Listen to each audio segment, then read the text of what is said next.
বিদায় হওয়া পর্যন্ত এখান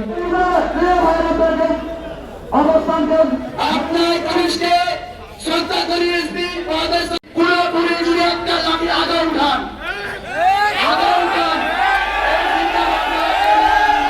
একটা পদত্যাগপত্র লিখে নিয়ে আসেন এটি আসছে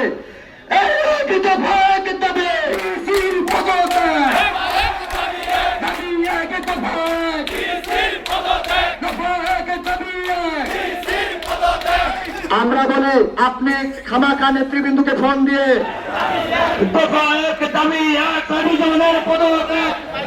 তবারক না নিয়ে কেউ যাবেন না। সাইমুজ্জামানের পদত্যাগ হওয়া মানে আমাদের তবারক।